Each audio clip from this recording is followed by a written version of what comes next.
Muy buenos días. Estamos en una edición muy especial del programa El Museo Dialoga Internacional. Hoy con un gran invitado, un académico muy distinguido. Estamos hablando del doctor Juan José Joseph, con un amplio bagaje intelectual en temas relacionados con educación, patrimonio, comunicación, cultura.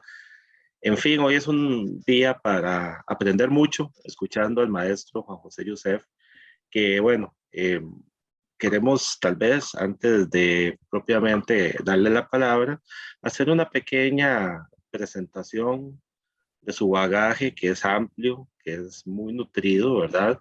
Decir, por ejemplo, que el doctor Juan José Joseph forma parte de la Facultad de Estudios Profesionales Iztacala, ¿ok? Podemos señalar también que tiene una formación académica y una trayectoria enorme desde su licenciatura, ¿verdad? En la Escuela Nacional de Estudios Profesionales, Iztacala, luego su formación más adelante en posgrado, ¿verdad?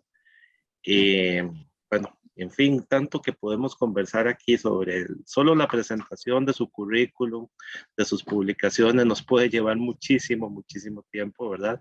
Sí quiero mencionar su doctorado, ¿verdad? En psicología por la Universidad de Sevilla, España, doctor en psicología por la Facultad de Psicología en el programa Aprendizaje y Cognición. En fin, bueno, don Juan José, qué honor estar aquí con usted. Don Juan José es un profesional de la Universidad también Autónoma de México y, bueno, en fin, don Juan José, sea bienvenido, por favor. Muchas gracias. Muchas gracias. Muchos halagos. Espero no defraudar.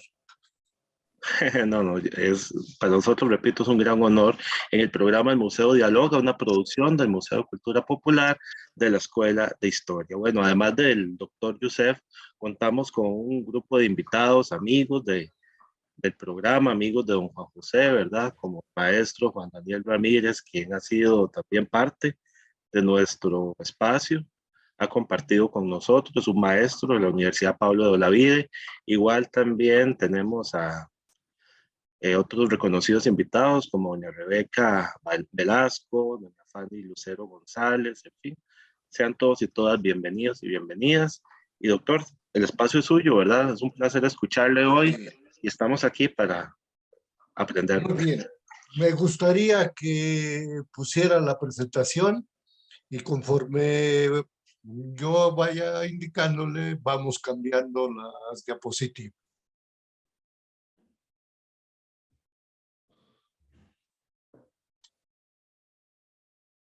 Efectivamente, yo he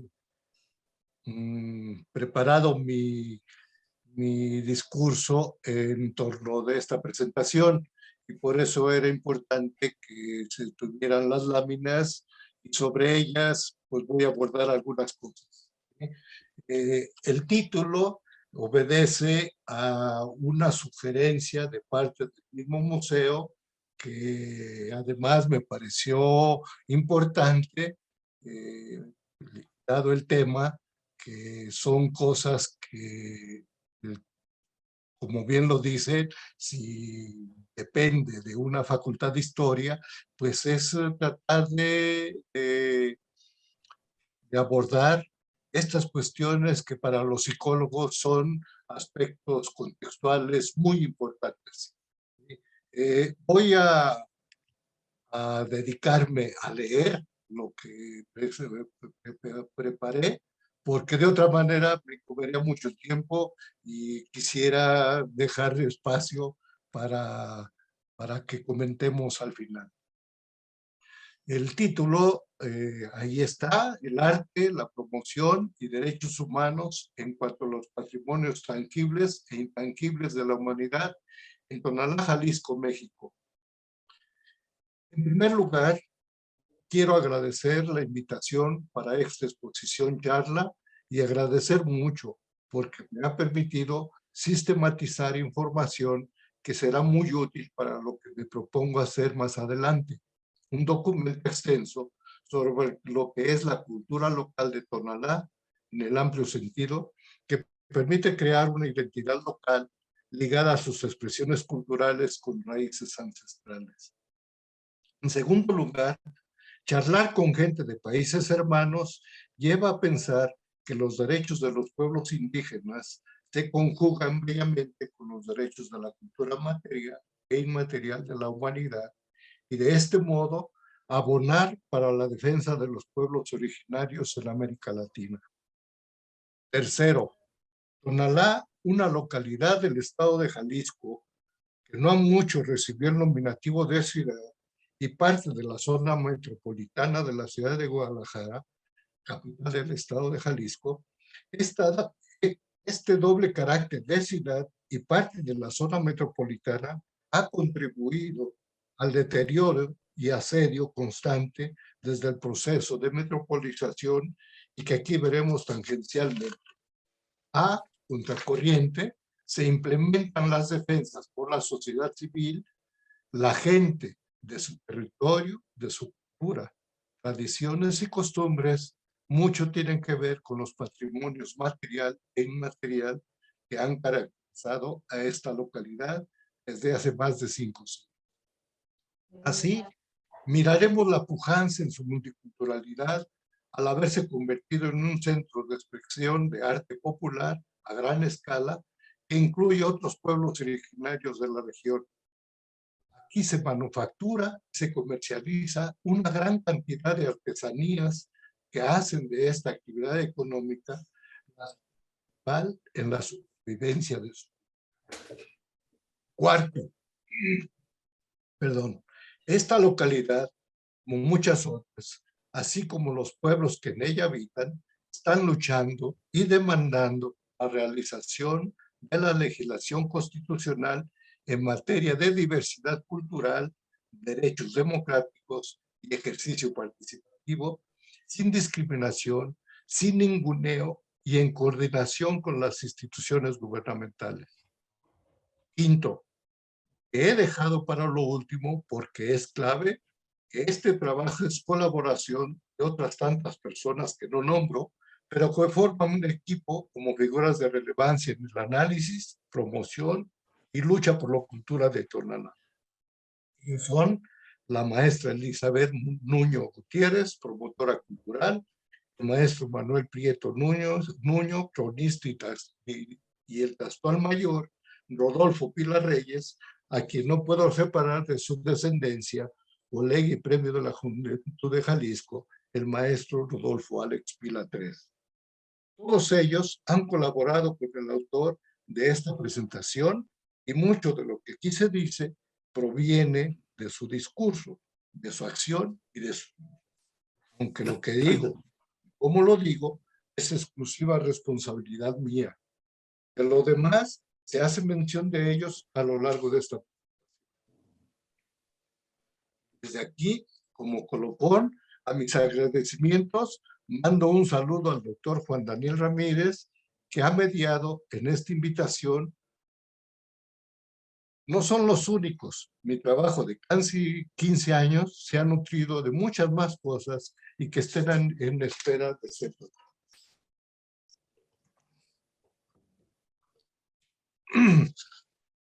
Le paso a la siguiente, por favor.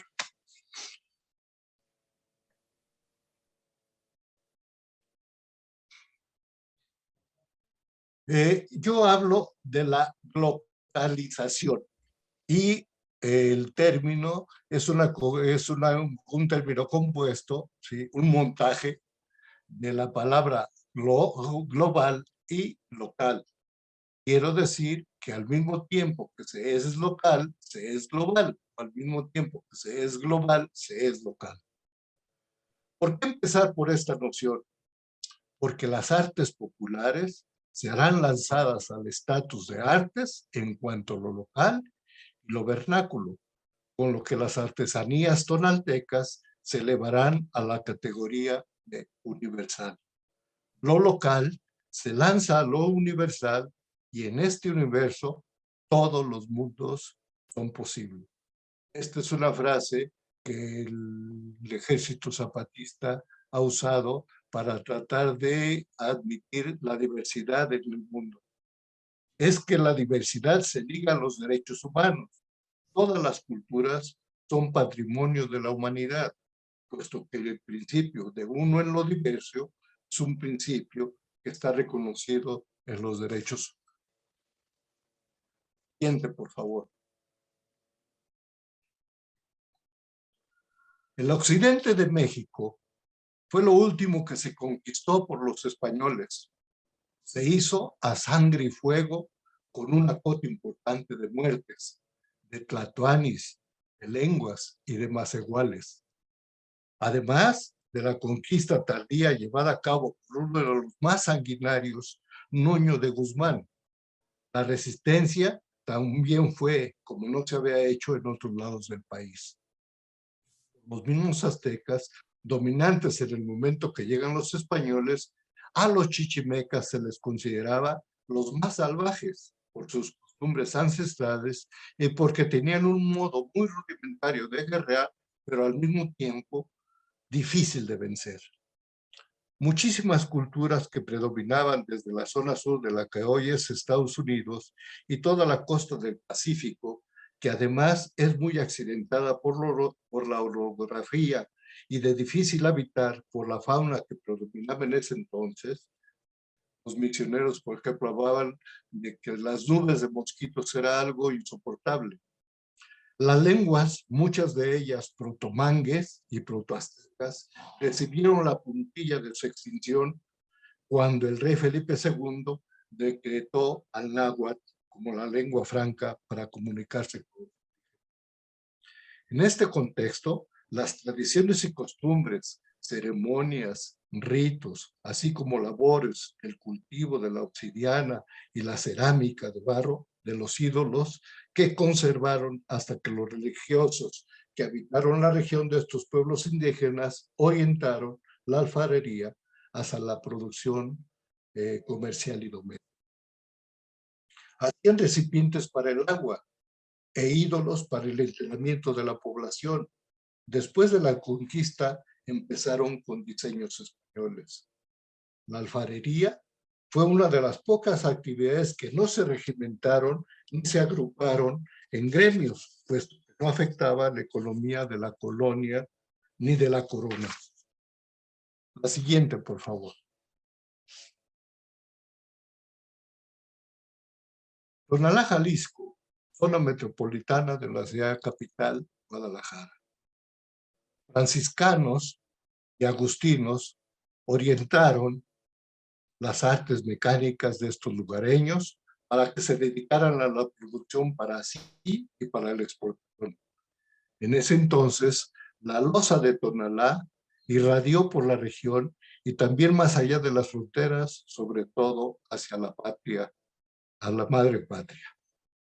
Hoy Tonalá ha convertido en una ciudad multicultural, pues alberga en su seno a muchos pobladores de otras regiones y pueblos originarios de México, tépecas, zapotecas, ñañú, etc. Por lo que la información que aquí se proporciona es parte del panorama económico de esta ciudad de Occidente de México. ¿Qué tanto aporta el PIB de Tonalá al producto nacional? El tianguis, ¿sí? Un mercado que se pone jueves y domingo. El tianguis, con la cantidad de cosas que ahí se venden, impresionan la diversidad de talleres que las manufacturan. Hojalatería, herrería, vidrio soplado, loza, decoraciones, canteras, etcétera, que son la principal actividad económica de Tonalá. Por supuesto que viéndolo así, Tonalá es un polo de desarrollo tanto local como regional. La mayoría de las cosas se hacen ahí y otras traen de otros pueblos o las hacen ahí, pero que son de otras comunidades. Tonalá es un centro de hibridación cultural, la diversidad de pueblos originarios que confluyen para vender internacional, no solo porque también se vende y consume de otros países como China, y otros países, como se verá más adelante. Dicho en términos de lo que hizo florecer la alfarería y le dio reconocimiento nacional, la labor de los muralistas, especialmente el doctor Atl, hoy se ha convertido en la industria del arte popular, que provee de recursos de todo tipo a Tonalá y que hacen de esta un patrimonio nacional. La siguiente, por favor.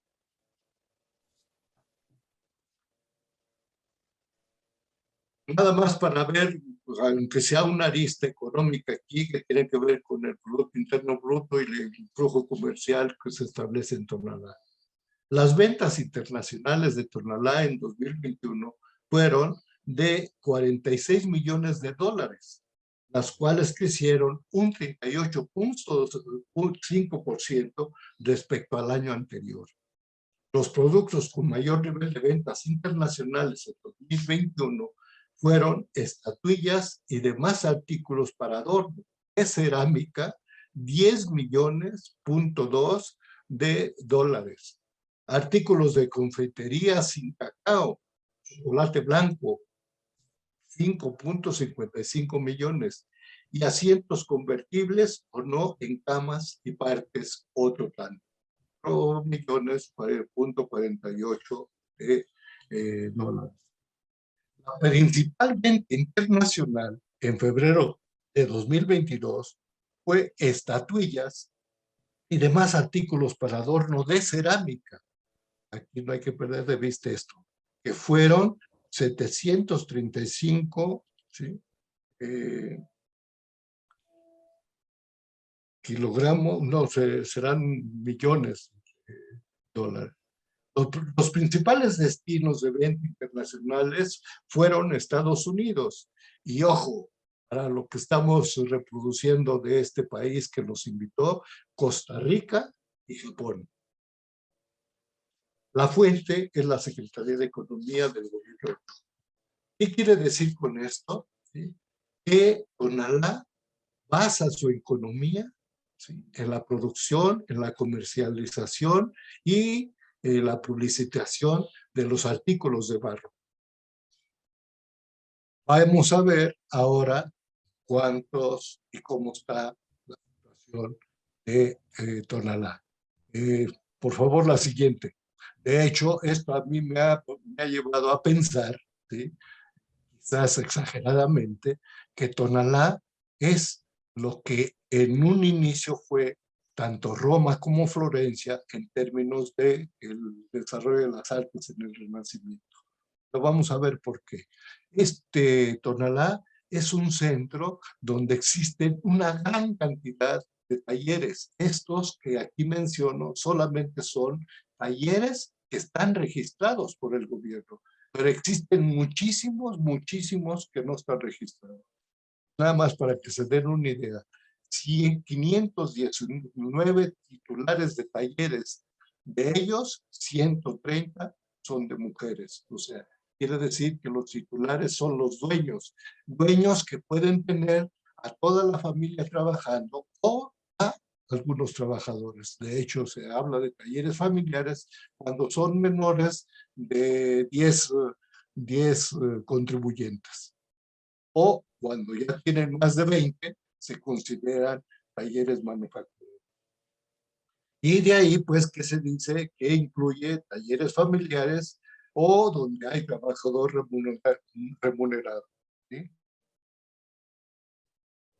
Esta información la obtuve a través de una llamada telefónica a la Casa del Artesano de Tonalá.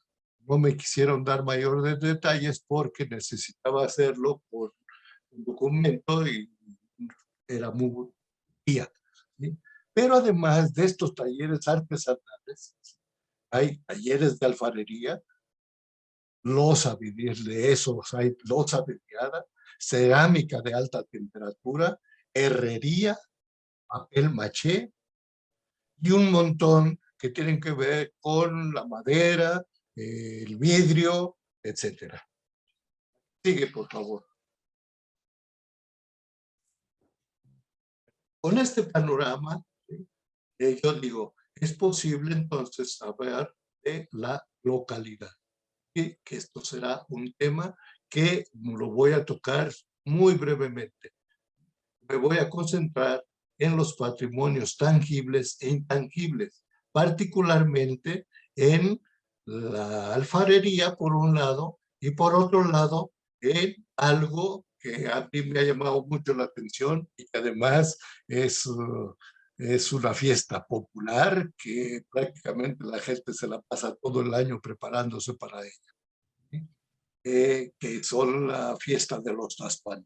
Vamos a hablar de ello más adelante. El caso de Tonalá, Jalisco, México, en su historia, en las áreas de oportunidad a partir del devenir histórico, tareas realizadas y por realizar. Esos son lo que vamos a ver como temas, evidentemente, muchos de ellos solamente lo voy a insinuar. El arte y lo que esto narra para la región, cosmopolitismo y su sello artesanal, lo que significa para la cultura local, regional y nacional, sus alcances internacionales. ¿Sí? Será también otro tema. Aquí le voy a dedicar un poquito más de detalle. Exportaciones que pesan, confrontaciones que inyectan fuego al horno, luchas gremiales y populares. Otro tema. La cultura como negocio, como consumo y bien social. La desaparición y la pujanza, una de las cosas que se quejan continuamente los maestros es que casi ya no hay aprendices, que las actividades que han tenido que ver con la modernización de Tonalá está acabando con la misma producción de la alfarería. Sin embargo, no deja de ser un valor y una utopía la alfarería. Sigue, por favor. Hablemos entonces de la localidad. La anterior, por favor.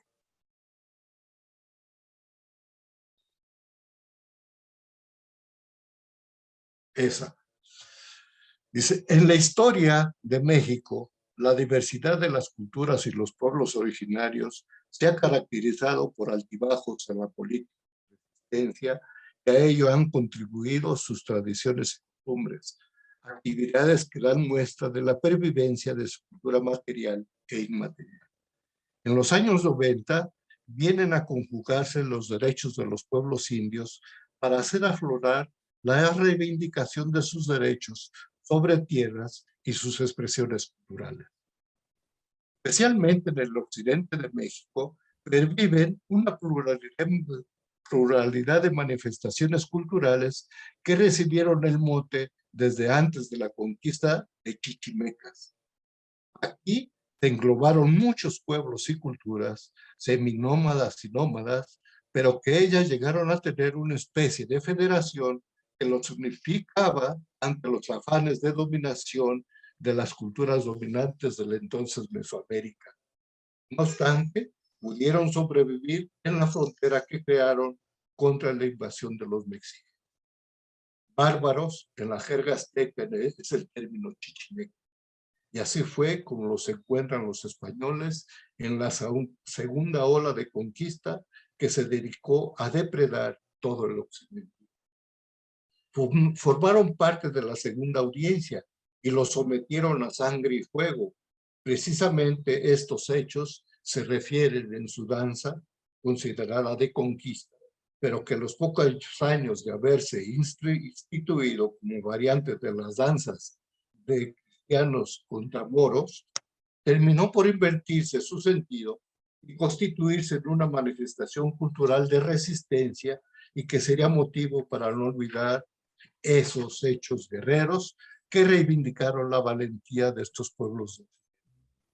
La danza de los tastuanes hace alusión a las formas de gobierno, a las luchas y liderazgos de los tastuanes para guiar a su pueblo en la defensa de su territorio. Del mismo modo, su alfarería, que en principio era un objeto suntuario y mortuorio para el culto y que comerciaban en su quehacer con los mexicas, se vio por los españoles como brujería. Se reorientó Y como las leyes de Indias no prohibieron ni restringieron la producción, uso y distribución de los cacharros de loza, los estilos tonaltecas terminaron por volverse apreciados en todo el orbe, como se verá más adelante. Esta nota es importante, mientras otras actividades económicas se proscribieron para no interferir con el comercio colonial controlado por la monarquía española, la alfarería no fue objeto de sanción ni supervisión. De manera que no se crearon ni cofradías, ni hermandades, ni terminaron por convertirse con muchas de estas actividades en una industria moderna, ni en estamentos laborales que luego dieron origen a los gremios y sindicatos. Las artesanías de los indígenas se volvieron, entre comillas, una industria local, para consumo local. Justo en el siglo XX, con el desarrollo industrial y con la promoción de las artesanías como arte y como expresión singular de las culturas mexicanas, su inclusión en las exhibiciones y ferias internacionales hizo que la alfarería de Tonalá fuese valorada y apreciada no solo por su manufactura, sino por su calidad y belleza. Fue objeto de museos, fue ambición de coleccionistas, fueron una manifestación y expresión de los pueblos indígenas. Cuestión que abrió la oportunidad para formular la noción de artes populares. El doctor Atlas a la cabeza, estamos hablando de los años 20 y siguientes. Desde entonces, cultivarse con gran esmero y dedicación. En Tonalá, estos tiempos no se han ido, son parte también de las historias y vivas de las investigaciones como las que consigna el maestro José Guadalupe Razo con su video documental de casi 3 horas de duración sobre uno de los principales alfareros de ese entonces, que además está en una fotografía, perdón, en una pintura en la Secretaría de Educación Pública hecha por Diego Rivera. Hoy es un asunto interesante y siempre he debatido el dilema de arte y artesanía. Para el caso, hay que apreciar lo que al respecto refiere Kant en 2010. No solo con respecto a la autoría, sino con demás aspectos que en su momento contribuyeron a la diferenciación entre arte y artesanía en el Renacimiento europeo, como es la academización. Hay 2 obras escritas que son emblemáticas de lo que aquí se dice y que tiene que ver con las artes populares que se han desarrollado en Tonalá. Una editada por la Fundación Banamex sobre los grandes maestros tonaltecas.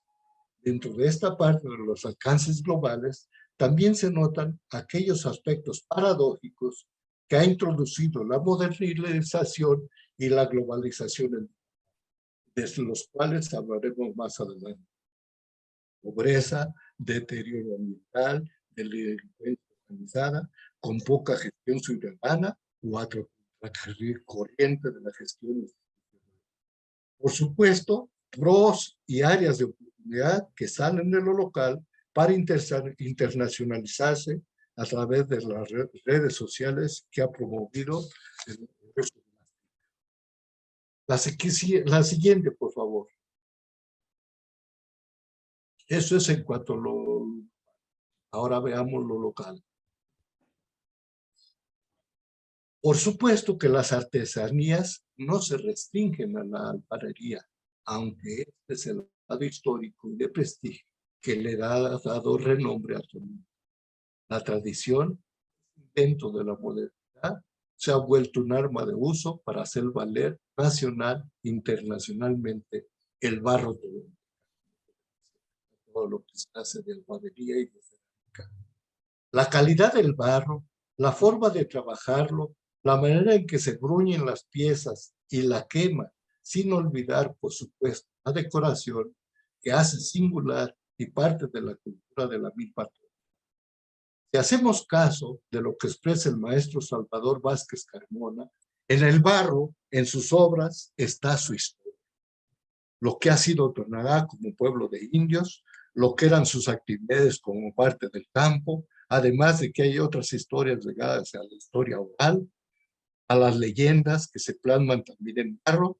De hecho, falta poner mucha atención a la selección de la decoración, así como a los estilos existentes y a las singularidades de los maestros para advertir que la creatividad se resuma en todo lo que a la alfarería se refiere.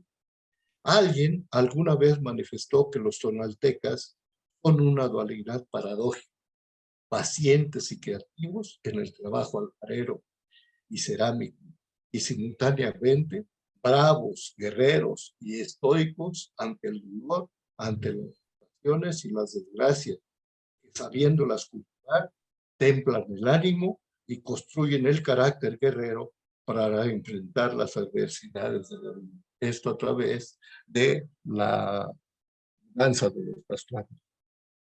Otros aspectos como los estilos, los talleres familiares, manufactureros, son ampliamente difundidos en las redes sociales, así que no me detengo aquí. Bastaría entrar a buscar en las redes ahora en Tonalá y uno accede rápidamente a todo lo que son los talleres, los maestros, los estilos, etc. ¿Qué sigue, por favor? Hasta aquí he hablado de la cultura material y me he centrado especialmente en la alfarería. Precisamente hay una obra publicada con rasgos de las historias de los maestros, personajes que se ligan a los linajes y dinastías familiares que dan cuenta de la historia viva en las generaciones de alfareros. Se llama esta obra Los grandes maestros del arte popular mexicano, que fue editada por Banamex en 2000. Lo anterior constata la vigencia de la cultura popular de Tonalá, obra de gente tonalteca como de otros del norte. Lo que sirve para sostener que Tonalá expresa una cultura en la alfarería, en las festividades que se despliegan a lo largo del año y que tienen que ver con ciclos ancestrales mestizados por la religiosidad. La cultura inmaterial precisamente ha sido objeto de escritos, videos y programas de televisión como los que hacen los maestros que se mencionan. Pero también podemos apreciar que no todo es festejo, sino que es ocasión para reclamar los derechos de los pueblos originarios, como indígena que tiene como ordenamiento territorial, las minas de barro, la defensa del agua y el cuidado ecológico. Ocasión para mostrar que se manifiestan los festejos, de lo que hablaré más adelante. Cultura inmaterial. Dentro de este rubro se comprenden los rastros y restos prehispánicos, indagaciones arqueológicas que hacen de esta región un aspecto muy singular, quizá emparentadas con la cultura zapoteca y purépecha. Derechos de los pueblos originarios, tierras, sobre todo que son defensa de los pastuanos. Festividades como las danzas de conquista, que en Tonalá solamente existen 3 grandes cuadrillas importantísimas, como son la del maestro Rodolfo Pila Reyes, que se reconoce como el mayor, que es el heredero de esta tradición desde principios del siglo. Jesús Delgado Navarro y Rey Aguirre, que son jefes de grandes cuadrillas. Evidentemente, hay otras muchas más. Hay danzas, por ejemplo, de tanes, pero de corte rapero. Hay danzas, ahora últimamente se han hecho también grupos de mujeres y hoy participan también las mujeres, ¿sí? Además de esta tradición de la danza de los taspanes, existen otras 2 grandes festividades que tienen que ver con la danza de los viejitos y con la festividad de San Juan. Justo como en Tonalá, desde el siglo pasado, curiosamente, tienen a uno de los grandes ríos que alimenta la Ciudad de México, y se escasea el agua. Ahí tienen que abrir pozos para abastecerse de agua. Hoy los pozos están contaminados y hay una gran escasez, pleito por el agua. Por eso es que se festeja particularmente el 24 de junio, que es la carrera del pollo, le llaman ellos, ¿sí? Que es la fiesta de San Juan. Toman a San Juan, se lo llevan a una barranca donde hay un ojo de agua y ahí bañan a su San Juan. Es una estatuilla chiquitita, ¿sí? Le echan su agua y después toda la gente dice bañarse en ella. Echa agua en la jícara, con una jícara para purificarse. También existen otra cultura inmaterial y que actualmente es algo bien interesante encontrarse gente del mismo Tonalá interesada en el de esta tradición o de este empuje cultural. Como es la literatura histórica que está a cargo de Nieto, que en su momento fue el cronista principal de la ciudad, el maestro José Guadalupe Razo, se dedica a investigar muchas de las costumbres y leyendas que hay, la maestra Teresa Geroa, así como el maestro Alfredo Basulto, que pues sus diferentes libros que han publicado hablan de las tradiciones, de las costumbres, de las leyendas y los cuentos, el periodismo, que es un periodismo que se edita mismo en Tonalá. Esto fue en su momento el señor Marcos Arana Cervantes, que hace poco murió, pero él era un gran defensor de la cultura de Tonalá a través del periódico. Las exhibiciones que también existen en Tonalá, en casi cada taller tiene su galería, pero aparte de eso hay galerías comercializadoras y que están a cargo en este caso de Isabel Muñoz. Por supuesto que dentro de esto nos escribimos también los que nos interesa investigar sobre lo que sucede en Tonalá. Ya vemos antropólogos, diseñadores, pedagogos, psicólogos, etcétera. La cultura inmaterial es un rubro que actualmente está recibiendo mucha atención por la intelectualidad originaria manifiesta en maestros y maestros nombrados en los párrafos. La que sigue, por favor.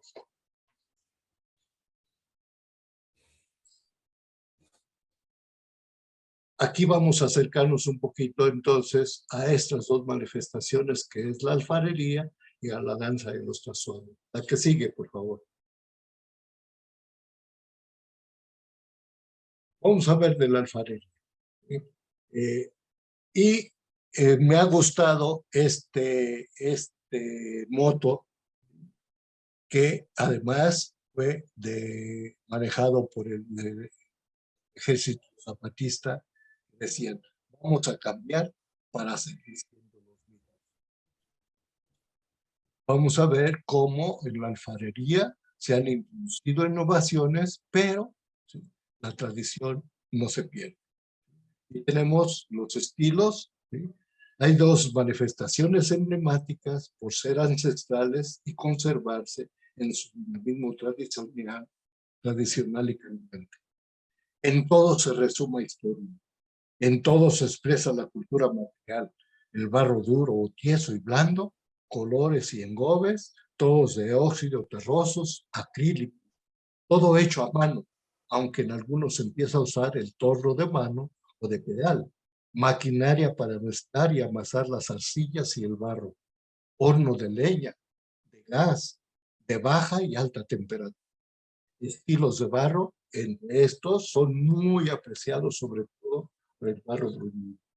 Y más adelante vamos a hablar del maestro Jorge Wilmot, que introdujo la cerámica de alta temperatura, que trajo de China. Y entonces es un híbrido bien interesante. a alta temperatura la empezó a usar con el decorado tonalteca. Los motivos decorativos son campiranos, esto es, lo que era antes tonalateros, aguadores, vendedores con animales de carga. La flora, la flor de Tonalá, que es una cosa que todo el mundo dice que es exclusiva de Tonalá, pero no existe. Es un imaginario que aparece solamente en la alfarería. En la misma alfarería aparece fauna, que es tanto local como de otros lados. Las aves, el sinsonte, el colibrí y las águilas eran expresión que aún no desaparecen del todo. Sin embargo, tenemos mucho de trabajo con águilas bifronte, y esto tiene que ver con el momento en que se introduce una innovación que tiene que ver con el periodo de Maximiliano de Habsburgo, a fines del siglo XIX. Sí, de fines del siglo XIX.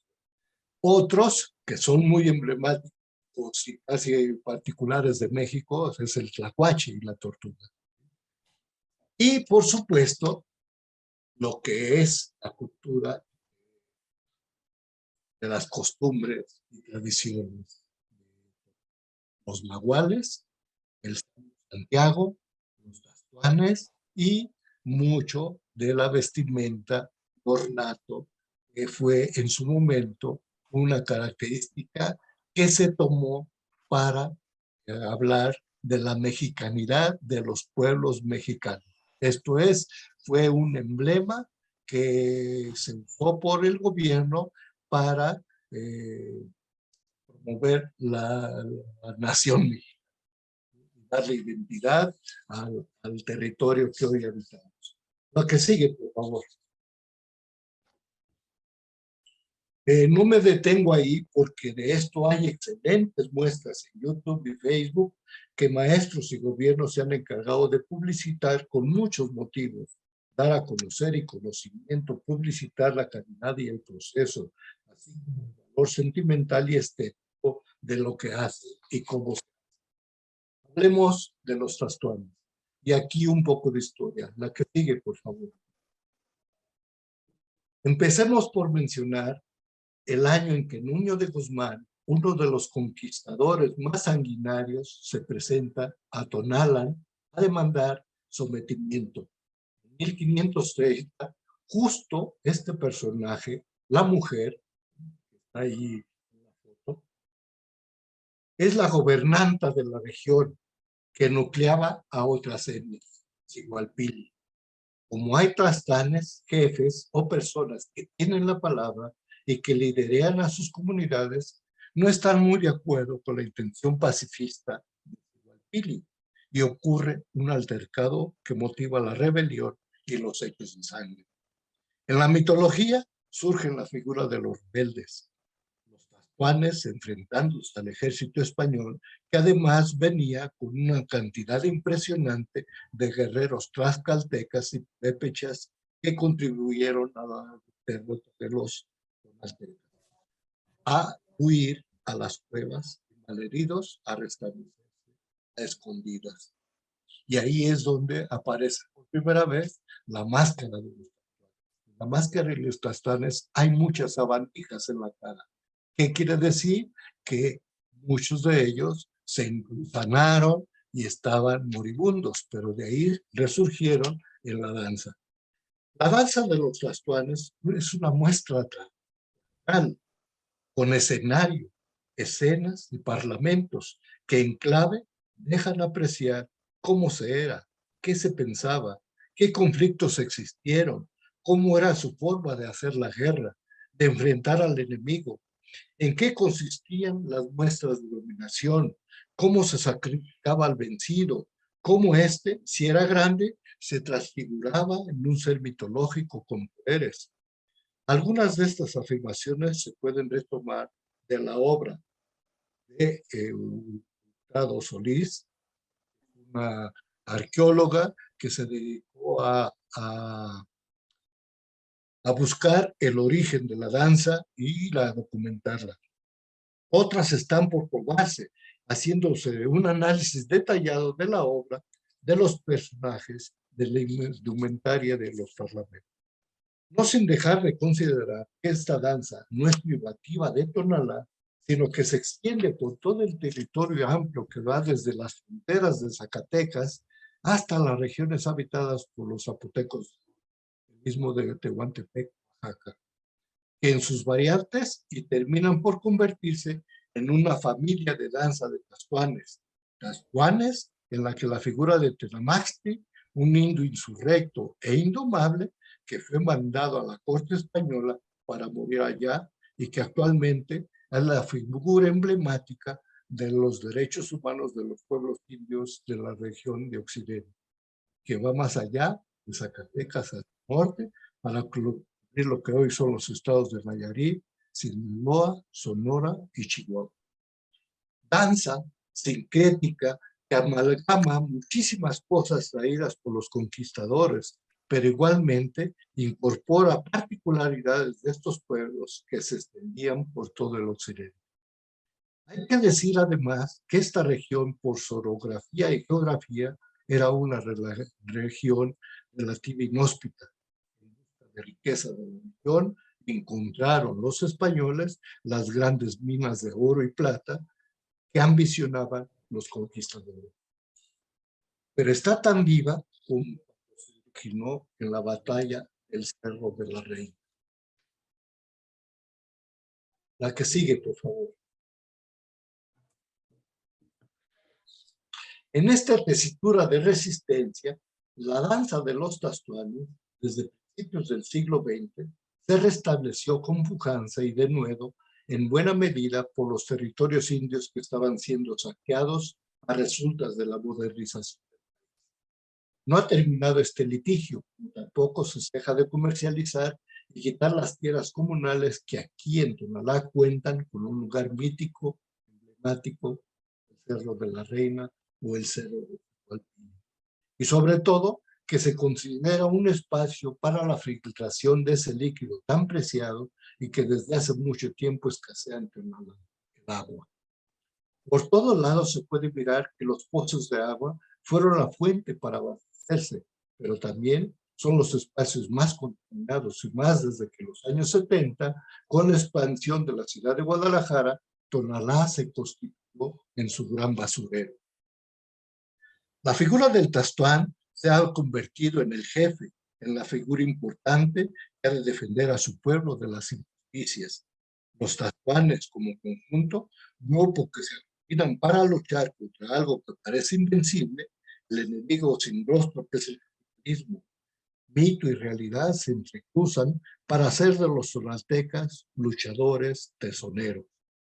Entre otras cosas, sus armas son la ironía, la burla, el sarcasmo que se muestra en la jugada al capturar, condenar y sacrificar a santos amigados, quien luego resucitará para transfigurarse en el personaje salvífico del pueblo. La que sigue, por favor. Nahual, término polisémico que además se adoptó como una irradiación de la lengua azteca y que los investigadores han discutido muchísimo, no solo su significado, sino las diferentes prácticas a las que se asocia. Lo cierto es que es parte mito, leyenda, historia, realidad, con efectos igualmente de asombro, de sufrir o gozar de sus efectos. Como sea, en la alfarería es uno de los principales íconos representando la raza, de la comunidad y de las personas, pero también un ser que vigila y puede dañar. Mitad hombre, mitad animal, hombre, pero con características más bien occidentales, proscrito por la Iglesia Católica, pero simultáneamente tolerado en la decoración. Aquí me referiré a algunos rasgos que vincularé con parte de la misma identidad de los tonaltecas e inunda igualmente la alfarería que la danza. No sé si recuerden que en la primera diapositiva hay unas gárgolas Pues esas gárgolas son hechas de nahuales y son parte de la iglesia. La iglesia los toleró, aunque no estaba muy de acuerdo con él. La que sigue, por favor. Estos son expresiones que hay en las calles, ¿sí? Aquí, por ejemplo, este nahual de color amarillo está en lo que ahora es el Paseo de la Reina, que está entrando inmediatamente en Tonalá, que es un paseo muy bonito, que la gente no está muy de acuerdo, pero que al fin de cuentas se trata de hacer ver lo que es el arraigo de las culturas, de las tradiciones en Tonalá. Y igualmente los murales de don Chava Velázquez tienen que ver con lo que hay en todo Tonalá, en diferentes localidades. Si pueden ver en la foto, está protegiendo a su comunidad. La que sigue, por favor. Estos son simplemente manifestaciones en la alfarería, ¿sí? Que dan muestra, que conjugan pues la alfarería con las tradiciones. No se puede separar. Por ejemplo, este jarrón que es hecho por don Chava Vázquez Carmona, es un jarrón preciosísimo. Está estaciones de oro, laminado. Y si ustedes pueden ver, la rusticidad del personaje tiene que ver mucho con el estilo del propio Don Chava. Vean cómo es muy diferente del trabajo del maestro Ángel Ortiz, que es muy refinadito, ¿sí? Con un pincel muy bien educado. Y por supuesto tenemos el caso ya convertido en una escultura, el nahual que está en la parte superior derecha. Los indios no tienen bigote. Esa es una característica muy occidental. La que sigue, por favor. Aquí simplemente quería mostrarles, pues, demográficamente a los diferentes maestros que son jefes de cuadrilla, como es el caso del maestro Jesús Delgado Navarro. Aquí está él, que también es mascarero, hace sus propias máscaras, las vende. Vean el colorido y lo feo que es, porque dicen ellos que entre más feo, más bello. Máscara. Y precisamente don Jesús Delgado es el Tastuán que va a ser variado por el que representa a Santo Domingo. Sigue, por favor.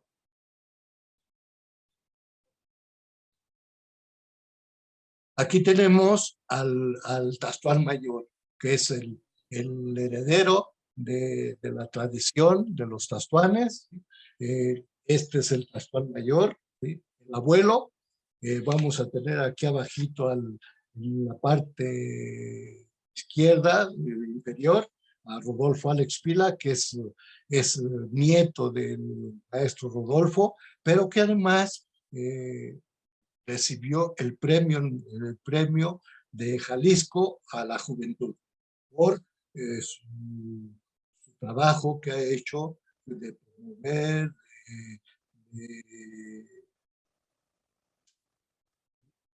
bueno, no solamente promover, sino prácticamente ser parte de la cultura. Esta foto del Tastuán con el niño que tiene la máscara arriba, ¿sí? Me gustó mucho porque precisamente los Tastuanes es una manifestación de todas las edades y ahora también de las mujeres. El Tastuán Mayor justo hace unos días recibió un premio, ¿sí? Como alfarero también. En fin, estas son culturas muy vivas, tradiciones que dan sustento a la propia. La que sigue, por favor.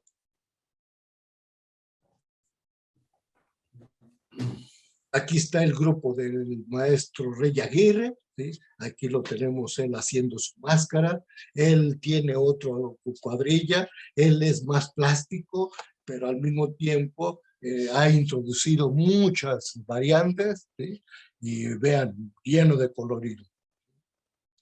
Todos ellos se presentan el día 25, de tal manera que todo el pueblo está en festividad.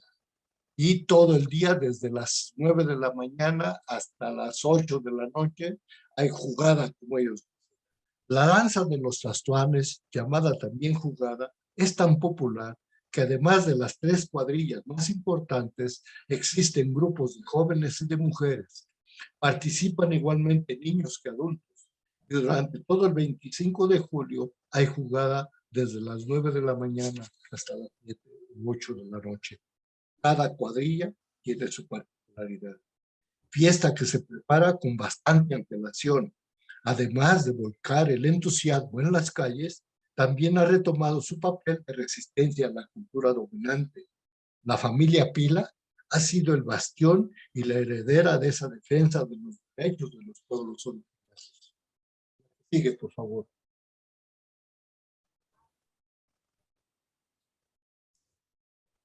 Bien, vayamos a ver entonces la internacionalización de Tonalá. Yo le puse así, globalizando el rancho.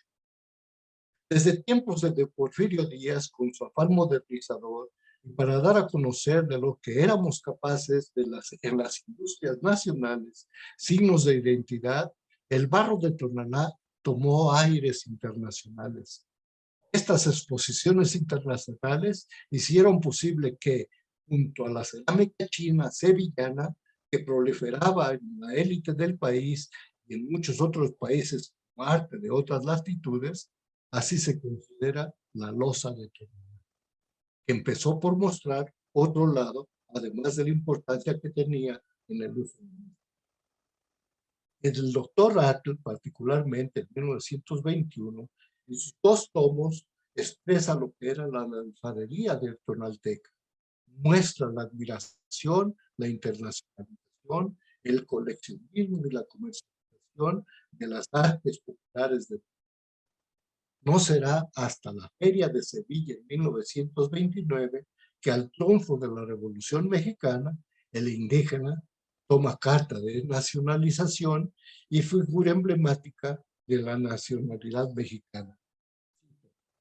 Factores como la Exposición de Artes Populares, organizada por Roberto Montenegro en conjunto con el doctor Atl e inaugurado por Álvaro Obregón el 19 de septiembre de 1921, así como la publicación del método del dibujo de Bel Maugar en la Secretaría de Educación Pública en 1923, implicaron el reconocimiento oficial del valor artístico de la producción artesanal mexicana. En la página siguiente, este mismo libro que cito, señala: la actividad generada desde el ámbito artístico e intelectual contribuyó en la formación y consolidación del proyecto posrevolucionario de nación, que consideró prioritario el discurso de inclusión de las masas en el aparato estatal. El gobierno se absorbió de las manifestaciones artísticas que apostaron por la recuperación de lo regional, la tradición y lo indígena, así como de los planteamientos de intelectuales que subrayaron la importancia de la presencia de la diversidad. Es en la exposición de Sevilla en la que se mandan pinturas de exalumnos de las escuelas de pintura al aire.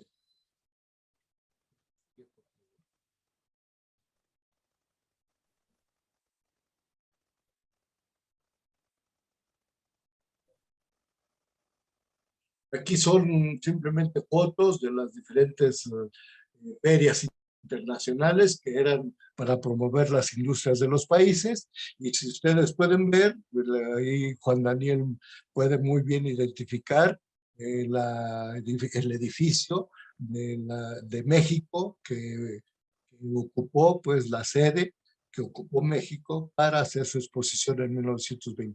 Es un edificio muy bonito, fuera. Evidentemente por dentro todavía conserva muchas cosas, aunque otras pues, se desmantelaron. Es la que sigue, por favor. Aquí, para que vean la trascendencia de las artesanías de Tonalá, ¿sí?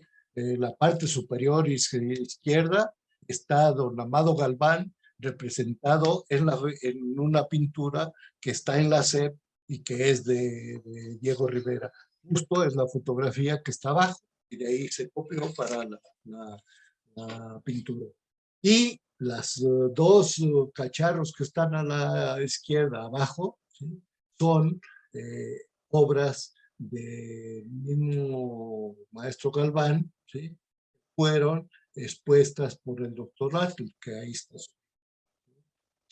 Gracias a ellos, los tonaltecas consideran casi como una figura de enorme importancia para Tonalá, el doctor Atl haya tomado la delicadeza de promover en todos los sentidos la cultura popular.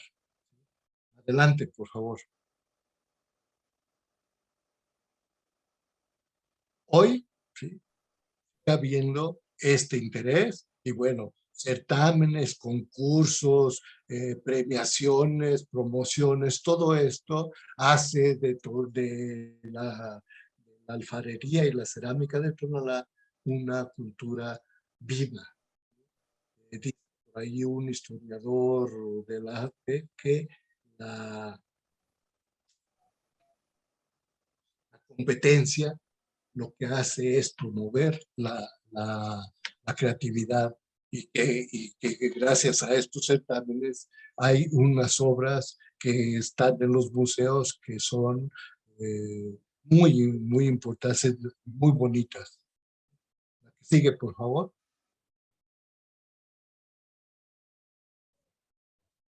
Bien, aquí voy a mostrar un caso que es el de don Chava Vázquez Carmona, ¿sí? Yo le puse como título a esto, que es una fotografía de una litografía, bueno, más bien de un cuadro hecho de acrílico, ¿sí? Primero, pues resaltan los colores, chillones, como buenos mexicanos que somos, ¿sí? Y le puse el erotismo ranchero. Si ustedes pueden ver, ¿sí? Yo voy a resaltar algunas cosas que voy a leer. Me detendré solo un momento para exponer a uno de los grandes maestros que además ha trabajado con el Premio Nacional de las Artes, el maestro Jorge Wilmer. El acrílico que expongo es parte de una colección que se expuso en una galería de la Presidencia Municipal para honrar la labor del maestro.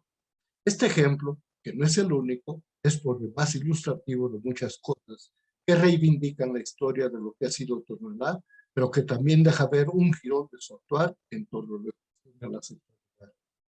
Esto es motivo para hablar de alguien que no he mencionado, pero que le dio otro giro a la historia de esta ciudad.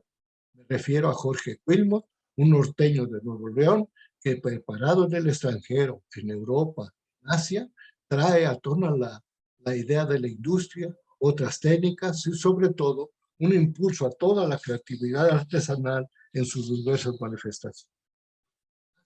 Tonalá, un hervidero industrial, una pluralidad de técnicas y una diversidad de quehaceres. Tonalá crece, exporta en grandes cantidades, pero también cruza las fronteras con obras de alta calidad consideradas como arte. Su quehacer hace que para 2000 reciba el Premio Nacional de las Artes. Él atrae a otros artistas, a coleccionistas, comerciantes, y aquí que proliferan los encargos que dan una variante de la misma tradición. Justo esta diapositiva no es sino parte de una réplica de una colección para hombres, así le llamó el maestro, que un comerciante le pide realizar al maestro Salvador Vázquez. Un español que la quiere para regalo a sus conocidos y conocidas. Solo se hablaba de ella, pero no se tenía registro. El maestro Vázquez Carmona hizo esta réplica de memoria para dar cuenta de los deseos y manifestaciones de la sexualidad como se vivía en sus tiempos. Tonalá, una ranchería antes de los años 50. No sin cierto pudor y precaución admitió y fue ocasión para una exhibición en la sala Medrano del Palacio Presidencial.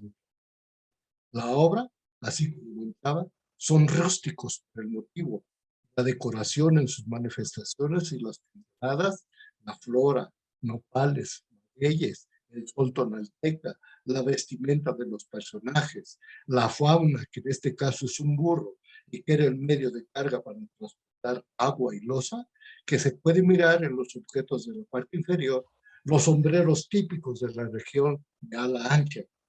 Por otro lado, hay que ver el estilo mismo del maestro Chava, que en otros lugares se ha hecho notar.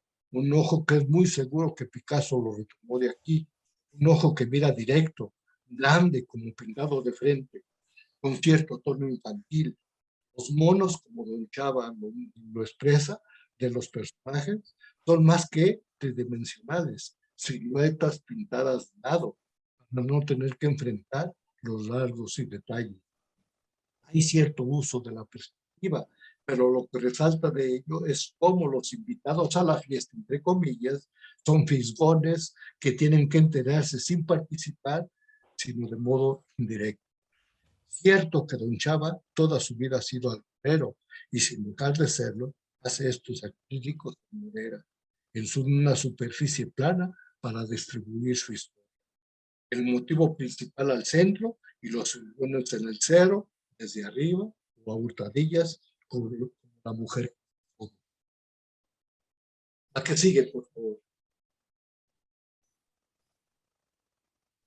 Simplemente aquí hablo de la exportación, se exporta a Alemania, a España, a Inglaterra, a Asia, a Japón, a América Latina, Brasil, a Costa Rica, a Estados Unidos, al Museo Metropolitano, al Museo de Chicago, a las colecciones particulares, al Museo Smithsoniano. Las exportaciones, retomaré lo que se ha dicho al principio sobre la contribución de la alfarería a la economía de Torreón. Eso es en lo que se tiene registrado, en el catastro de lo que los dueños de las casas comercializadoras.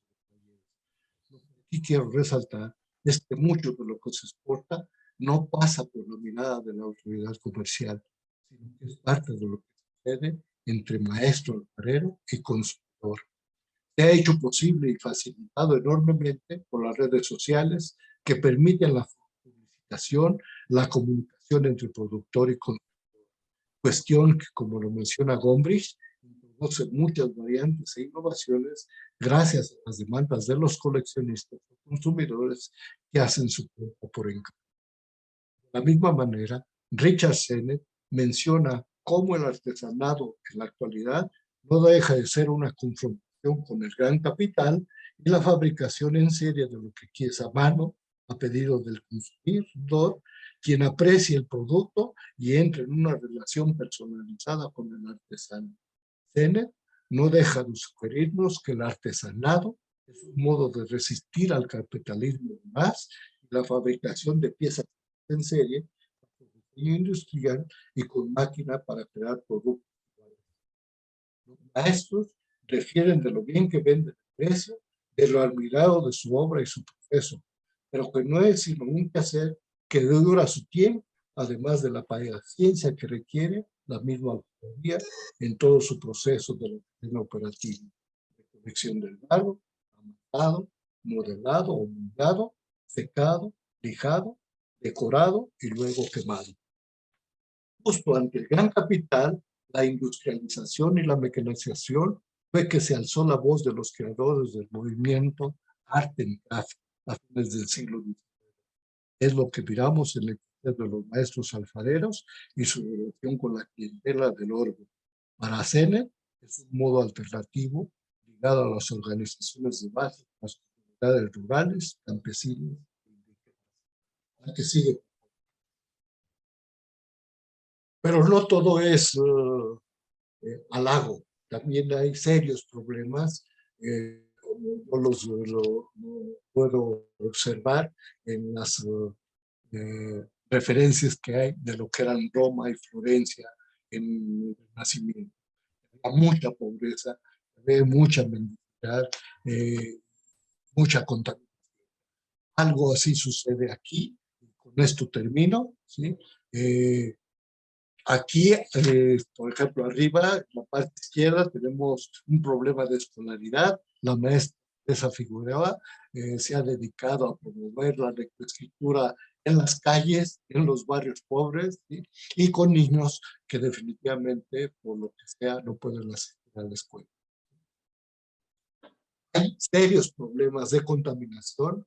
Recuerden que lo que mencioné en un principio, que Canadá, en un principio, bueno, cuando se estaba expandiendo Guadalajara, se hizo un convenio con Guadalajara y se convirtió en el basurero de Guadalajara. Y eso ha hecho que la contaminación sea horrible. Todo lo que hay de agua está contaminado. Y una cosa muy importante que existe, si bien existen organizaciones de artesanos, también existe una gran competencia y rivalidad entre ellos. Esto es un aspecto que, si bien puede aportar a la creatividad, también nos enfrenta con un serio problema de no poder sostener las demandas al gobierno de la ciudad. Termino con esto. Por supuesto que así como Tonalá es un espacio de oportunidades para la economía artesanal, también es un espacio con grandes contrastes de pobreza en educación y otras áreas de oportunidad, para las cuales se ensayan acciones de gran implicación y creatividad. Esto me ha llevado a imaginar las grandes ciudades renacentistas que albergaban el arte en todas sus expresiones. Me refiero a Roma y Florencia, una población marginada, pobre, el lado de los gobernantes y poderosos, mecenas del arte que además supieron usarlo para acrecentar su poder, y una población ávida de bienes mundanos. Igualmente dieron pie a los talleres y las academias, al diseño y a la improvisación creativa. La gente altruista que se dedica a o intentar darle otra opción a los pobres y desescolarizados, usa al mismo tiempo la artesanía y el arte a modo de ennoblecer el carácter, de arreciarlo y fortalecerlo para resistir a los embates de la vida. Con esto termino, les agradezco su audiencia, creo que me he excedido mucho en el tiempo, pero espero que hayan disfrutado como yo. Muchas gracias. Muchísimas gracias al doctor Juan José Youssef. La verdad es que ha sido un espacio sumamente rico en información, en análisis, en profundización sobre esas experiencias en el estudio del patrimonio que para nosotros, desde el Museo de Cultura Popular, son centrales. Aprendemos muchísimo a partir de su exposición, doctor, con relación a la noción de patrimonio tangible e intangible, sus significados culturales, las transformaciones en el tiempo, las múltiples expresiones que desde la artesanía, la relación de lo local con lo global, en fin, es muchísimo lo que podemos conversar y destacar a partir de su exposición, que yo quiero resaltar el enorme grado de preparación que usted llevó a cabo para poder presentar este material, así como también el contenido erudito de lo que nos ha compartido. Yo quisiera ahora tal vez abrir el espacio por si alguna persona, el público, desea participar, desea hacer una consulta. Adelante.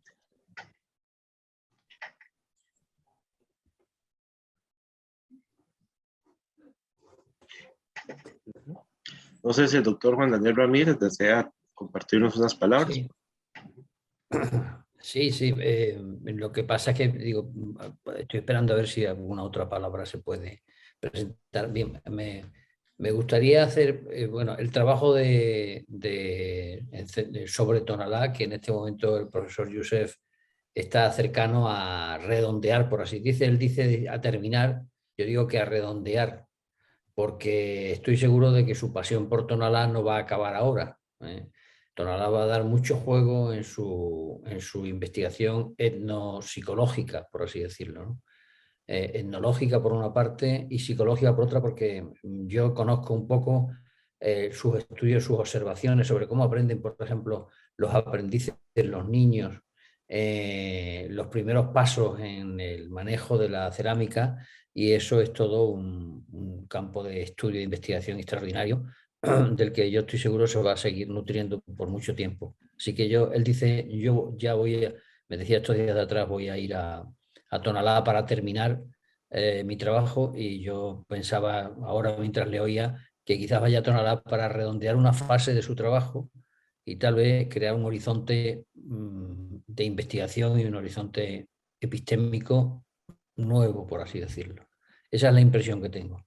Me gustaría recalcar, bueno, la pasión que el profesor pone en su investigación local, ¿no? Y tomando además un núcleo, y esto me parece muy interesante, porque trabajos que encontramos en la bibliografía norteamericana, europea, pero también hay que decirlo en la latinoamericana, los trabajos generalmente tienen un carácter de fuerte erudición en el campo y de moverse en unos amplios, un contexto teórico amplio que a veces no dice todo de la realidad que se intenta abordar, ¿no?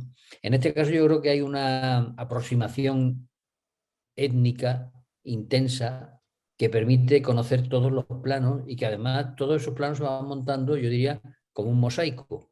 Por una parte, observa cómo es el trabajo o las obras de los artesanos, por otra parte, sus rituales, los rituales de la ciudad de Tonalá, que engloban a artesanos y a otros que no son artesanos, la comercialización, y todos esos son mosaicos.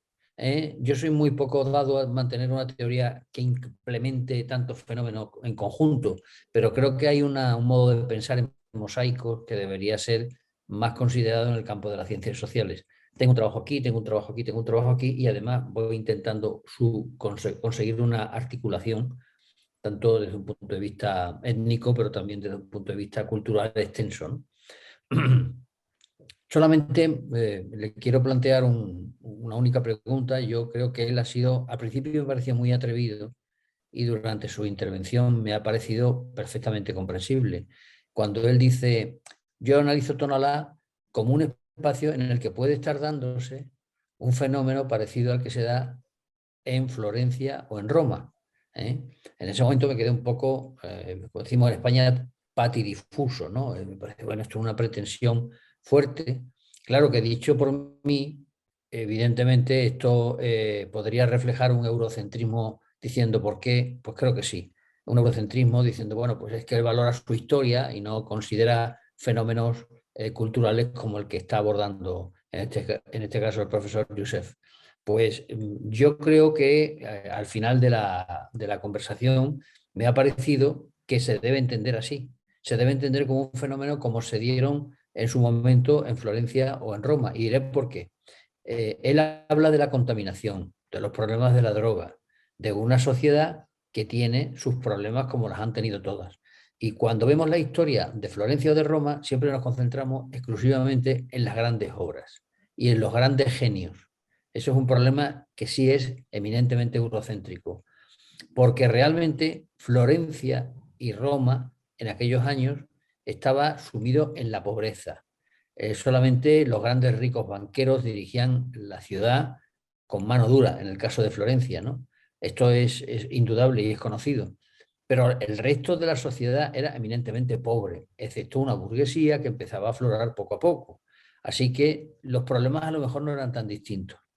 Por otra parte, cuando se estudia estos fenómenos de Florencia y de Roma o de posiblemente el mundo flamenco holandés, pues también se olvida de que el punto de partida que tuvieron los grandes genios, que tanto en Europa se emplea en ocasiones, pues fue una base artesanal productiva fuerte, asentada, con técnicas que se fueron depurando y que por fin al final pues permitió que sí, que hubiera unas obras producidas por genios. Pero sin duda, sin esa infraestructura, por utilizar un término que sería caro para los marxistas, no hubiera sido posible una revolución estética, artística y social. Eso es así, exactamente lo mismo que puede estar sucediendo en Tonalá. Si no hubiera una base artesanal fuerte, esa que tanto le gusta el profesor Richard Sennett, sin esa base no se hubiera podido producir el genio.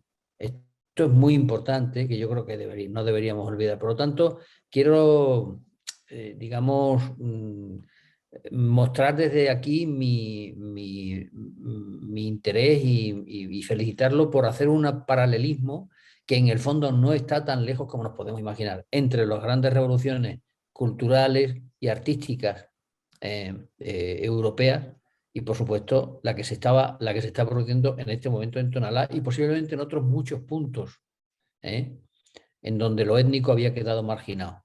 Por ejemplo, estoy pensando ahora en un campo de interés y que también con los mismos problemas, la drogadicción, etcétera, etcétera. Por ejemplo, en toda la costa de Columbia Británica, en Canadá, en donde la producción de estas culturas del salmón es riquísima, intensísima y está dando figuras ya relevantes también. Es decir, entonces no deberíamos escatimar el hecho y la importancia que tiene la creación de una comunidad y el peso que esa comunidad tiene para generar primero artesanía y después también para dar paso a eso que llamamos arte, que él sabe, como sé yo, que lo tenemos continuamente en debate y en discusión, porque no sabemos exactamente definir qué es una obra de arte, solamente sabemos que nos impresionamos ante ella, pero también que han preparado nuestro gusto para esa impresión. Si no, pues lo podemos decir también cuando uno entra por ese Museo del Prado, por hablar de lo que conozco un poco más cerca, sin duda, como podríamos hablar del Metropolitan y te llevan hacia una habitación en la que finalmente ves las Meninas, por ejemplo, pues evidentemente las Meninas es una gran obra de arte y no lo vamos a discutir jamás, pero está claro que los museos hacen una preparación para llevarte hacia el éxtasis de la obra de arte que no podemos olvidar tampoco. Y esos procesos están humildemente generándose y poco a poco fraguando en un modo nuevo de generar arte y pongamos por delante artesanía, uniendo haciendo de ellas una ecuación. Sin una no existe la otra y sin la otra la una tiende a desaparecer. Muchas gracias. No, muchísimas gracias, doctor Juan Daniel. No sé si el doctor Youssef desea referirse al comentario y a la consulta del profesor. Pues en principio me halaga lo que dice el doctor Juan Daniel, pero al mismo tiempo me preocupa. Efectivamente, de mi parte es muy atrevido hacer este paralelismo, pero yo lo hago pensando en el proceso histórico, no en los resultados ni en las figuras.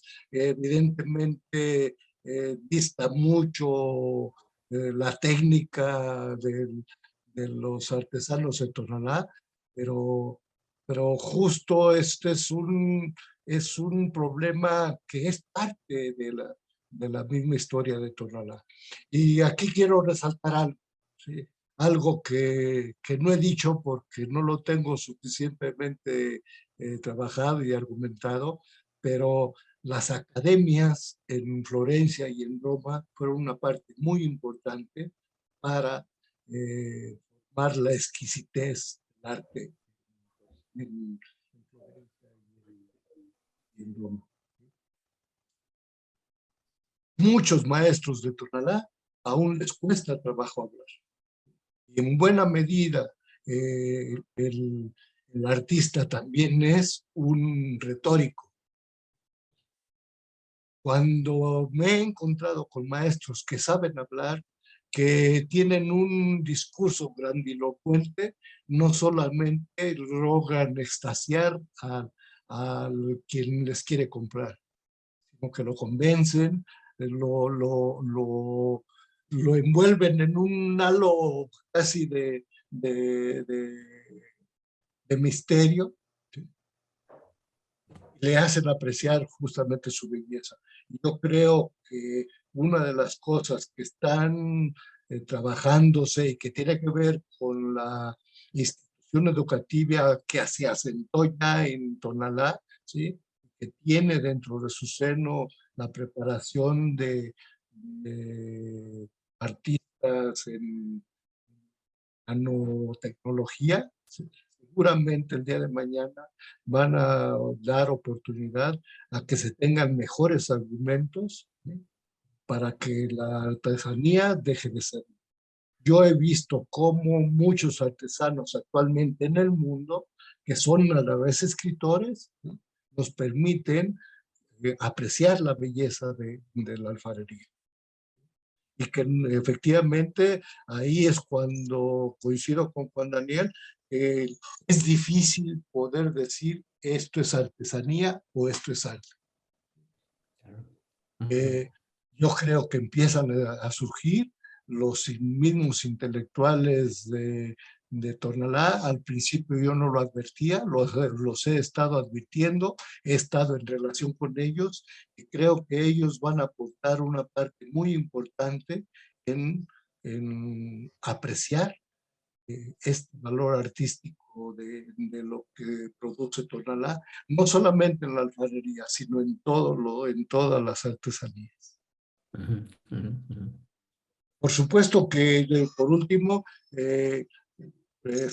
sí es atrevido, pero me gusta también que esta noción de la que habla el maestro Juan Daniel cuando él dice, se está fraguando. Me gusta esa noción. Como una cosa de que no termina de ser, como una cosa que hay que ir descubriendo poco a poco, como una cosa que hay que ver sus indicios como relámpagos de poder apreciar eso que el día de mañana creo yo que va a convertirse a Tonalá en una ciudad como las que ha habido floreciendo su arte. Estoy de acuerdo. Muchas gracias, don José. Tenemos también distinguidas invitadas como Rebeca, Elisa Paulina, Fanny Lucero. Si alguna desea consultar o hacer un comentario, con toda confianza, con toda apertura.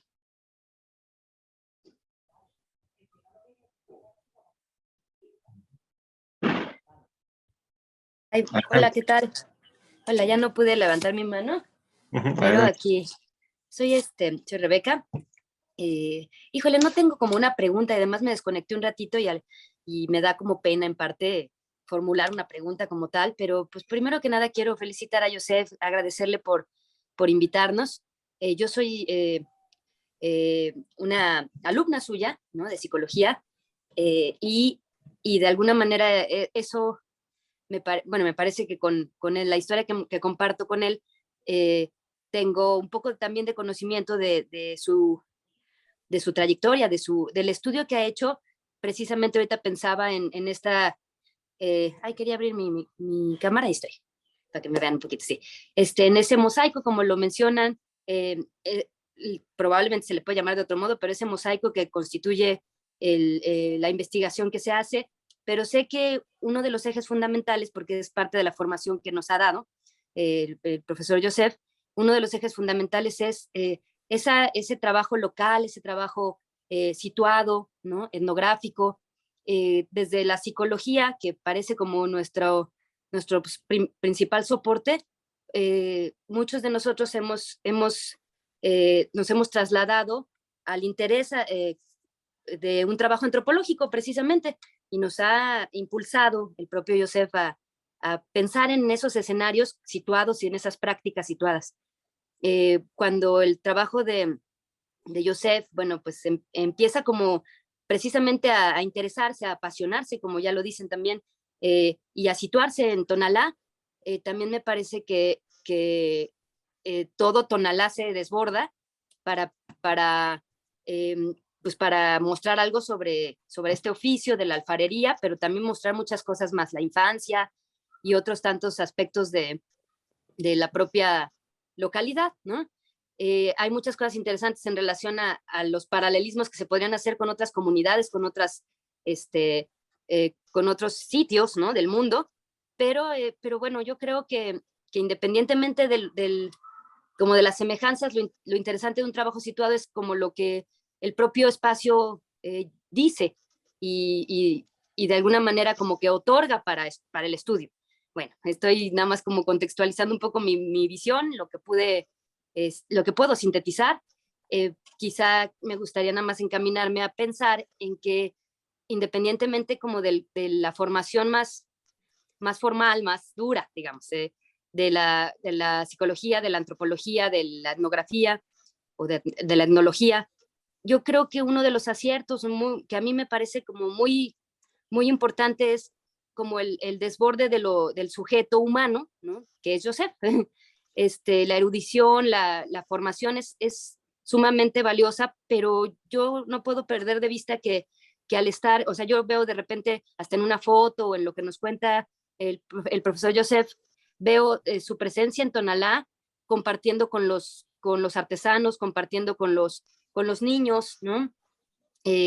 Haciendo alfarería o aprendiendo un poco del oficio, como en un intercambio muy, muy humano y muy vivo, que nos convierte nos saca del escenario de ser estudiosos ¿no? Y nos convierte en parte de las comunidades, ¿no? Esa es una cosa que a mí me gusta mucho pensar en relación a los trabajos que se hacen por muchos de los que estamos aquí, quizá. Y bueno, para terminar, nada más pensaría, si es que trato de formular una especie de pregunta, estoy pensando como en la idea del impacto que tiene un estudio como este, por supuesto, ¿qué sería? Como en esta escuela en la que estamos formándonos, ¿no? En estos espacios en los que nos estamos compartiendo, pero a la par del impacto que tiene el propio oficio de alfarero en los otros mundos que se forman, ¿no? O sea, en otros escenarios de este mundo, por decirlo de otro modo. No es una pregunta como tal, pero estoy pensando en ese impacto. ¿Cómo es que de alguna manera se puede seguir conociendo el trabajo de Joseph en muchos más escenarios? Y gracias, muchas gracias. Oh, gracias, Mariana. Quiero comentar dos cositas breves para dar oportunidad a los demás. Una, efectivamente, diría yo, el lado oscuro de lo que hice en esta presentación. Quiero decir, el lado oscuro es, ¿qué hay de la formación del psicólogo? ¿Qué puede decir, qué puedo yo decir de mi trabajo como psicólogo? Y has dicho dos cosas bien interesantes, Rebeca. Una, el psicólogo no se hace y ni el investigador se hace en el aula. El psicólogo se hace en el trabajo fuera con la comunidad. Y el hecho de que tú tomes a bien mencionar que es importante identificarse con la comunidad con la que se trabaja, creo yo que es el trabajo vivo del psicólogo, ¿sí? En donde se puede apreciar el valor de lo que es la misma gente, ¿sí? Y quizás ahí esté parte de mi exageración, Juan Daniel, porque cuando yo veo a esta gente haciendo su trabajo, yo digo, estos son unos genios. O sea, lo vivo, o lo aprecio, y al mismo tiempo un poco me dejo fascinar, ¿sí? Por su labor. Y creo que los psicólogos en el salón de clases no podemos tener esa oportunidad. Y me parece que ese es el gran mérito de hacer trabajo de campo, con lo cual estoy de acuerdo contigo, Rebeca, ¿sí? Creo que la formación del psicólogo tendría que ser en buena medida fuera, en la calle, o como dice Tim Ingold, caminando, apreciando la vida, no el salón de clases. Y por otro lado, en otro aspecto, cómo hacer relevante estas comunidades, porque estoy de acuerdo contigo y con Juan Daniel de que Tonalá no es el único espacio y quizás no sea ni el mejor espacio para dar muestra de esta capacidad artística de parte de nuestro pueblo. En México hay muchísimos artesanos que hoy precisamente están reclamando el derecho de de identidad, de propiedad de sus bienes, puesto que las empresas comerciales, las fábricas se están adueñando de su diseño. Yo creo que aquí falta legislación, pero con esto a lo que quiero acudir es a esta situación que tú mencionas. Necesitamos hacer más trabajo de campo en todas nuestras comunidades que son muy creativas y que tienen ese valor que quizás es más el valor estético que el valor económico. Y me parece que los indígenas aprecian mucho el valor estético más que el valor económico. Y yo estoy de acuerdo contigo, necesitamos más psicólogos trabajando en esto, necesitamos más gente trabajando en esto, precisamente porque, te lo voy a decir como me dijo un maestro, le decía yo, oiga maestro, pero déjeme ver, déjeme difundirlo. Dice, no, no, no, aquí usted es bienvenido, porque con lo que usted haga va a difundir lo que nosotros somos. Nos va a engrandecer con lo que usted diga. Y yo digo, pues es un gran compromiso. El tenemos, ¿sí? Me ha gustado esta idea de mosaico, ¿sí? Evidentemente me tranquiliza porque siento que me hago expresar no solamente como psicólogo interesado en la persona, sino también en ese aspecto general que es la persona situada. Gracias, Mariana. Muchísimas gracias a Rebeca, Mariana y bueno, y también al doctor Youssef por su intervención. Yo quisiera tal vez leer unas intervenciones que están en el chat que nos han llegado de, por ejemplo, Fanny. Fanny nos dice, excelente trabajo, muchas gracias por compartir. Bueno, no puede activar su audio, pero menciona que ha sido una charla muy enriquecedora. Elisa Romero nos dice lo siguiente, muchas gracias por la invitación. Yo tuve la oportunidad de ir a Tonalá en una práctica de campo. Esta presentación me ha permitido comprender algunas ideas que quedaron en el aire en aquella visita. Bueno, no sé si el doctor desea referirse a las intervenciones de ambas y además también le pediría al doctor Youssef si desea brindar unas palabras para el público del programa del Museo Diálogo.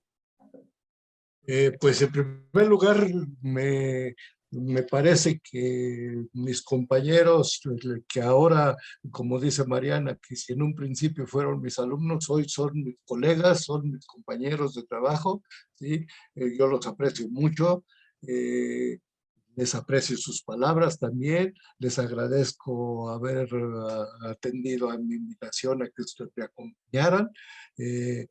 Creo que es muy importante los espacios para reflexionar y tratar sobre todo de cómo trabajar en equipo. Para mí esto es lo más importante, el acudir a una reunión así. Y para su equipo de trabajo, maestro Pablo, pues quisiera decirle que ojalá, ¿sí? A mí tenía curiosidad, en parte, una del museo, si pertenecía a la universidad, pero me parece que esta propiedad de la universidad y del museo hace que se enriquezca mucho la vida misma de la cultura popular. La cultura popular está fuera de las universidades, requiere del apoyo de la universidad porque es al pueblo al que nos debemos y además, ¿sí?, que la manifestación, la expresión popular, y lo voy a decir en términos de lo dicho o de lo que interpreto yo de las palabras de Vygotsky. ¿Sí? El arte, en su expresión, es parte social. Y nosotros como estudiosos no estamos haciendo otra cosa sino participar de lo social para intentar comprender ese lado social. No puedo decir más. Muchísimas gracias, doctor Juan José Youssef, por esta maravillosa presentación que nos ha compartido hoy, por este espacio de diálogo también que hemos tenido. Agradecer al maestro Juan Daniel Ramírez también por estar con nosotros, por compartir sus impresiones, igual a Rebeca, a Elisa y a Fanny, quienes han estado también en este programa especial de Museo Dialoga, donde nos hemos sentido realmente honrados con su participación. Agradecerle mucho. Comentar también que este programa especial estará disponible en el canal de YouTube del Museo de Cultura Popular de la Universidad Nacional de Costa Rica, para que sea un material de consulta y que se pueda todavía difundir más y ampliar más el conocimiento de lo que el profesor nos ha presentado. Yo me despido, su servidor. Pablo, le agradezco mucho su invitación. No, nosotros somos los agradecidos. Nos despedimos. Hasta luego.